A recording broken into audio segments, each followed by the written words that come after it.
다음 주에 우리 그 부활절 예배 있고요.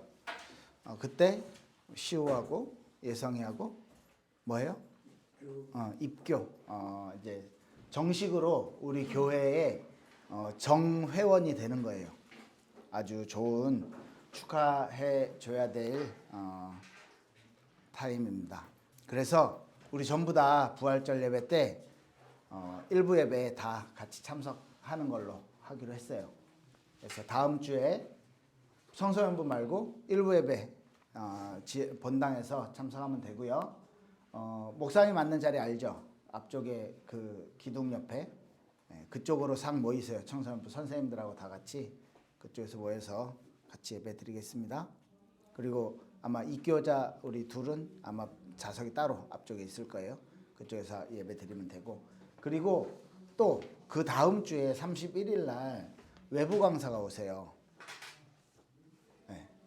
그래서 그때도 우리 청소년부는 이제 1, 2부 메시지가 다르기 때문에 같으면 우리 따로 하면 되는데 이제 연합 예배로 우리는 같이 드리겠습니다. 그래서 청소년부는 2주 동안 본당에서 다음 주부터 드리도록 하겠습니다. 여기 올라오면 아무도 없어요. 불 꺼져 있어요. 그러니까 본당으로 오시면 되고, 그리고 4월부터 다시 재개하도록 하겠습니다. 좋죠? 안 좋아요? 좋은지 안 좋은지. 네. 요한복음 1장 14절입니다. 성경을 펴세요. 요한복음 1장 14절입니다.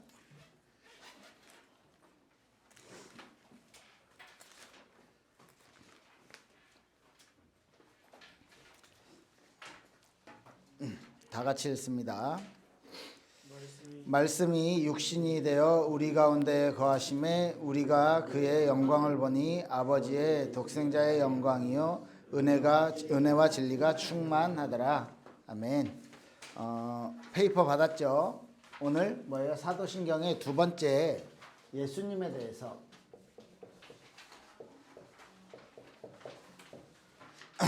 우리 지난주에 하나님에 대해서 살펴봤죠. 하나님에 대해서는 좀 짧았는데 오늘은 좀 길죠.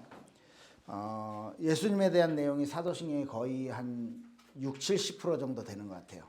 그죠? 왜냐하면 우리에게 있어서, 인간들에게 있어서 하나님은 같은 하나님이시고 동일한 하나님이세요. 하나님, 예수님, 성령님이. 근데 우리에게 있어서 가장 피부에 와닿게 구원과 관련돼서 예수님이 어떤 분이시고 예수님이 어떤 일을 하셨는지, 예수님을 그러면 우리가 어떻게 믿어야 되고 어떤 부분에 대해서 우리가 알고 믿어야 되는지를 사도신경에서는 중요하게 다루기 때문에 분량이 굉장히 많아. 그런데 이 사도신경에 있는 내용 요걸 여러분들이 확실하게 알고 믿고 나의 신앙 고백으로 고백이 된다면 여기에 대한 의미들은 물론 이제 많은 내용들을 더 점점 포함을 하겠죠. 그런데 이 사도신경에서 고백되어지는 이 내용에 대해서 내가 알고 믿어지고 내 인생을 통해서 신앙 고백이 되어진다면 이건 하나님이 우리를 구원하시기 위한 목적이 들어있고 구원하신 방법이 들어있고, 그러면 구원받은 우리가 앞으로 어떻게 어떤 우리의 미래가 펼쳐져 있는지 알 수 있기 때문에 굉장히 중요한 겁니다. 특히 이번에 입교하는, 그죠? 시우하고 예성이 왜 내가 교회 정식 멤버로 들어갈 수 있냐면 이 부분에 대한 고백이 없으면 안 되거든. 예수님에 대해서 모르는 사람은 성도가 될 수가 없는, 성도가 아닌 거죠. 그래서 예수님을 알고 나의 신앙 고백으로, 지금까지는 유아 세례를 받아서 부모님의 신앙으로, 부모님이 신앙으로 교육하려고 이렇게 유아 세례를 줬고요. 유아 세례를 받게 했고, 그리고 유아 세례를 받고 이제 교회 안에서 이렇게 자라면서 자연스럽게 신앙을 여러분들이 이제 배워왔다면 이번 세례 교육을 통해서 교회에서 말하는 기독교에서 말하는 하나님이 말하는 이 복음이 무엇인지 그리고 신앙생활이 무엇인지에 대해서 배우고 나의 의지로 이제 나도 그 신앙생활을 부모님으로부터 배웠고 교회에서 어렸을 때부터 배워왔던 신앙을 이제 나의 의지, 나의 신앙 고백으로 신앙생활을 시작하겠습니다. 라는 예식이거든요. 그래서 오늘 내용과 아주 이렇게 가깝게 좀 이렇게 통하는 부분들이 있습니다. 예, 사도신경을 통해서 우리가 신앙 고백을 하는데 신앙의 척도라고 써놨는데 이게 신앙의 척도다 이런 부분보다는 우리가 꼭 알아야만 한 신앙생활을 하기 위해서 꼭 알아야만 할 중요한 내용들을 아주 요약해서 잘 정리를 해놨다. 그래서 신학에 앞으로 신학이 만들어지는 학문으로 만들어지는 기초적인 부분 역할까지도 하게 됩니다. 그래서 예수님에 대해서 어떻게 고백하죠? 우리 사도신경 다 외우잖아요. 우리 지난주에도 했는데 또 한번 해봅시다. 네, 조금 전에도 했고 예배 전에도 했지만 생각하면서 좀 천천히 의미를 생각하면서 천천히 사도신경을 한번 다시 한번 고백해 볼게요. 같이 해봅니다. 전능하사 천지를 만드신 하나님 아버지를 내가 믿사오니 그 외아들 우리 주 예수 그리스도를 내사오니 이는 성령으로 잉태하사 동정녀 마리아에게 나시고 본디오 빌라도에게 고난을 받으사 십자가에 못 박혀 죽으시고 장사한 지 사흘 만에 죽은 자 가운데서 다시 살아나시며 하늘에 오르사 전능하신 하나님 우편에 앉아 계시다가 저리로서 산자와 죽은 자를 심판하러 오시리라. 성령을 믿사오며 거룩한 공예와 성도가 서로 교통하는 것과 죄를 사하여 주시는 것과 몸이 다시 사는 것과 영원히 사는 것을 믿사옵나이다. 아멘. 네, 이 중에 우리 오늘 예수님에 대한 고백들, 예수님에 대한 내용들을 살펴볼게요. 예, 그 외아들 우리 주 예수 그리스도를 믿사오니 외아들 그랬어요. 외아들 하나님의 아들이란 얘기인데 사실 하나님이 신이신데 아들이 있겠냐 생각했을 땐 있어요? 어때요? 어떻게 생각해요? 하나님이 아빠고 하나님이 아들이고 하나님이 성령 영이고 이렇게 했을 때 우리들 관점으로 아주 알아듣기 쉽게 설명을 해주신 거지 실제로 아버지와 아들과의 관계는 아닐 거라는 거죠. 그죠? 우리가 인간들이 이해하기 쉽게 이렇게 아버지 아들과의 관계로 이렇게 설명을 해준 거라고 생각을 합니다. 하나님의 아들 되신 그 예수님, 그리고 하나님 우리는 믿죠. 하나님과 동일하신 존재로서 예수님을 그래서 예수님이 실제로 이 사도신경을 고백했을 때는 지금부터 2000년 전쯤이에요. 막 1900 몇십 년 전.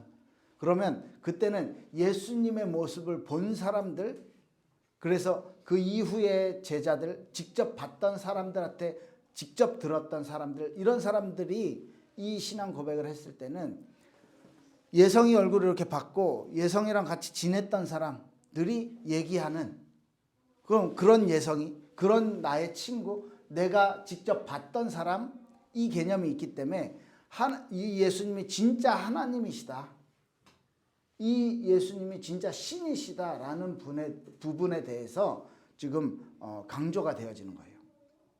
그죠? 그리고 아까 읽었던 본문에서 말씀이 육신이 되어 이 땅에 오셨다라는 부분, 그죠? 그러니까 하나님이 말씀으로 우리 인간들에게 나타나셨어요. 왜냐하면 보이시지도 않고, 왜냐하면 하나님은요 한 군데에 존재하시는 분이 아니세요.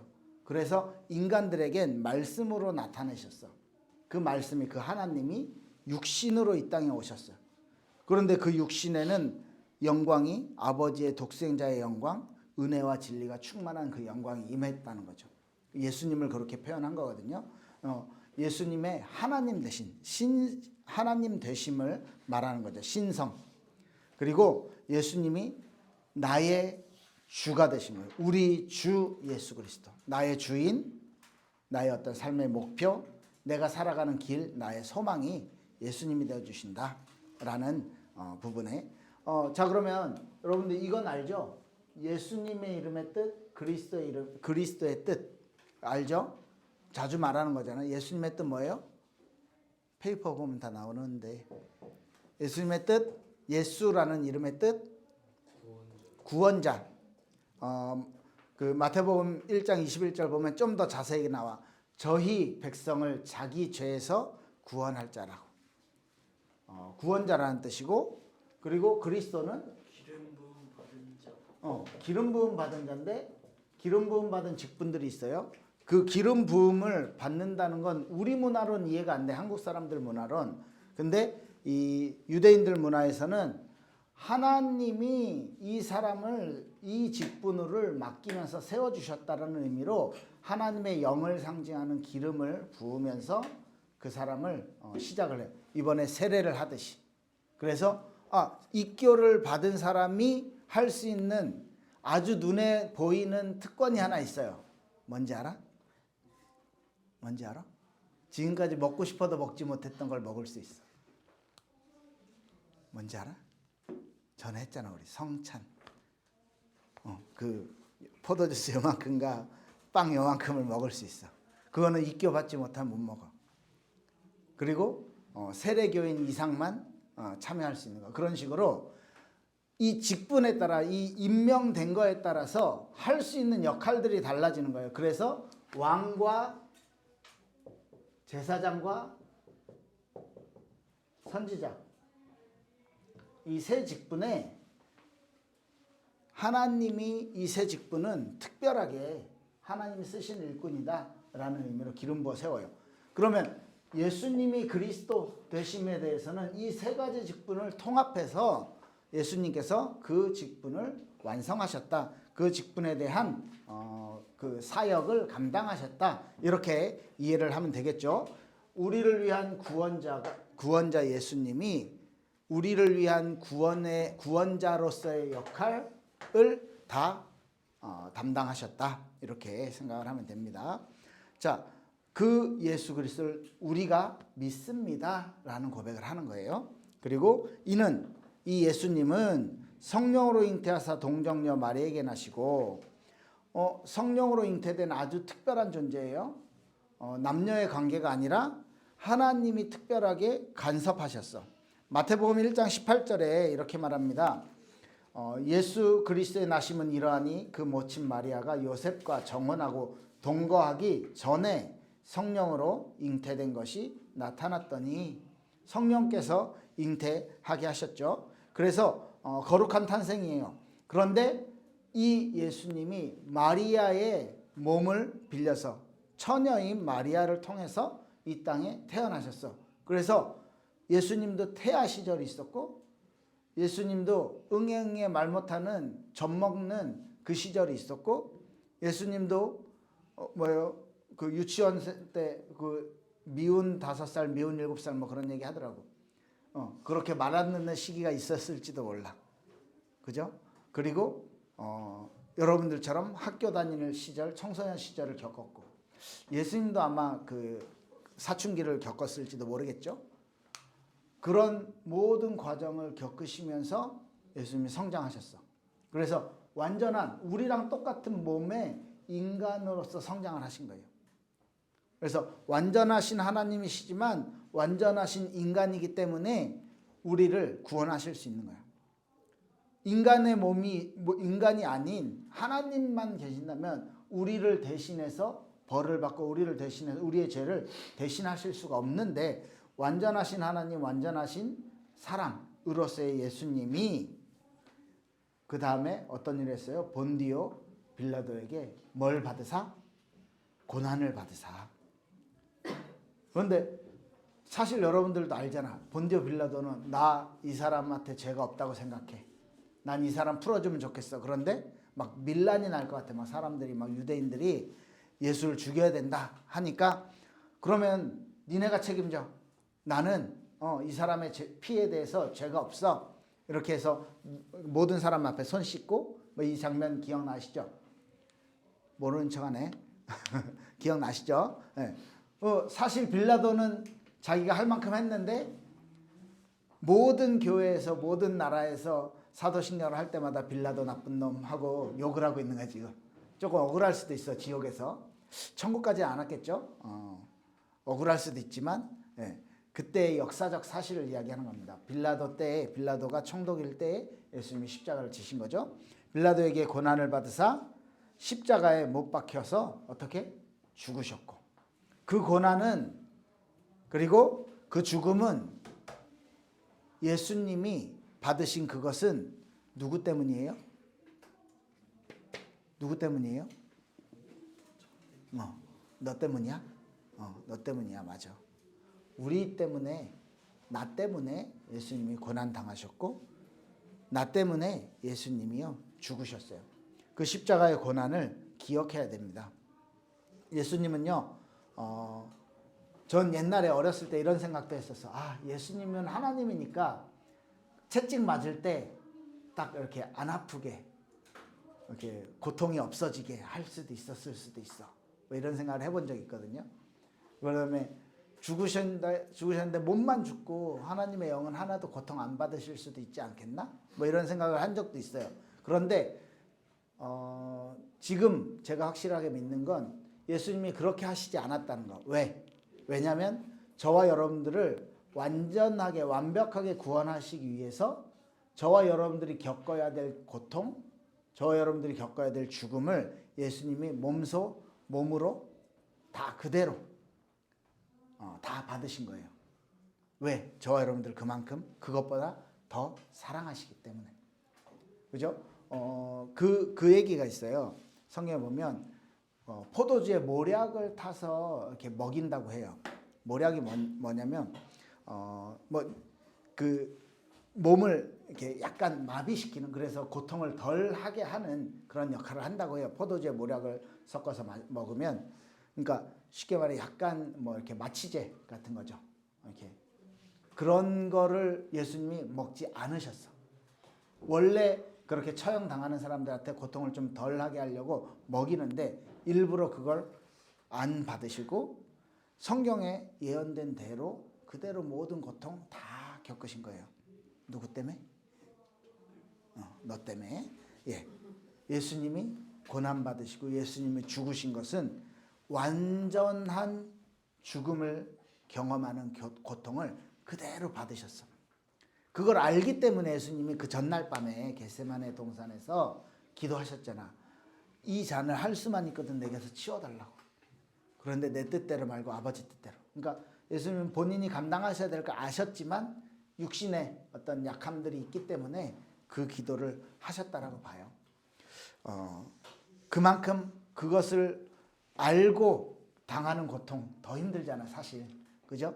그 고통을 다 감당할 만큼 저를, 여러분을, 나를 사랑하셨다. 이게 우리가 기억해야 될 거라고 생각합니다.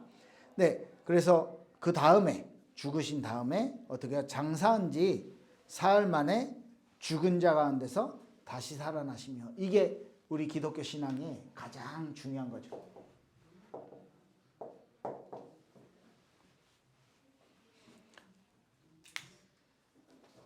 이 부활이라는 것은 사실 인간들이 생각했을 때는 뭐 허무맹랑한 얘기예요. 기적이죠, 기적. 그런데 이 부활의 신앙이 없이는 이 부활에 대한 이해가 없으면 우리는요 제대로 된 신앙생활을 할 수가 없어. 인간의 능력으로 절대 할 수 없는 거, 죽음이라는 거. 인간이 고통스러워하고 공포를 가지고 무서워하고 막 피하려고 하는 모든 부분에 결론적으로는 죽음이라는 것이 있거든요.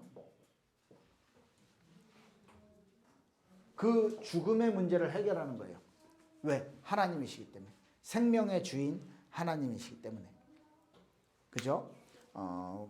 이 부활이 실제로 역사적으로 있었다. 부활 본 사람들, 부활하신 예수님을 만난 사람들이 많죠. 성경에 제자들, 뭐 여자들, 많은 사람들에게 나타나셨어. 그래서 그들에게 보이시고 만지게도 하셨고, 의심하는 도마한테는 막 옆구리도 만지게 하셨고, 그죠? 손도 만지게 하셔서, 그래서 못 믿는 사람들에게 믿게 해주셨어. 하시면서 40일 동안 제자들을 위로하시고 제자들에게 이제 사명도 심어주시고 그런 사역들을 하시고, 그 다음 뭐라고요? 어디에 가셨어? 어디에 올라가셨어? 다락에 올라가셨어? 하늘에 올라가셨어요. 하늘에 오르사 전능하신 하나님 우편에 앉아 계시다가 하늘나라에서 계시는데, 하늘나라 가셔서 뭘 하셨냐면 성령을 우리에게 보내주신다고 약속했기 때문에 보내주셨잖아요. 그리고 하나님 우편에 앉아 계시다, 오른쪽에 계속 앉아 계신다, 이 의미라기보다, 아니 그죠? 하나님이신데 꼭 뭐 앉아 계시고 서 계시고 그게 문제가 아니라, 하나님 우편이라는 것은, 오른쪽이라는 것은 하나님의 능력, 하나님의 전지전능한 권능을 상징해요.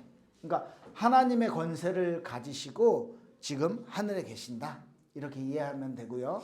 또 한 가지, 하나님께서 예수님께서 이 죽음이라는 것, 그 다음에 부활이라는 이 구원의 사역, 우리 인간들을 사랑해서 하신 이 구원의 사역들을 완성하시고 온 예수님에 대해서 하나님이 이렇게 뭐라고 해요? 그 공로를 인정하는 거죠. 그래서 이 하나님의 권세, 하나님으로서의 권세와 그 권능을 주시면서, 왜 주셨냐? 그 이유가 중요해요. 왜 주셨냐면 마지막에 뭐라고 써 있어요? 저리로서 산자와 죽은 자를 심판하러 오시리라.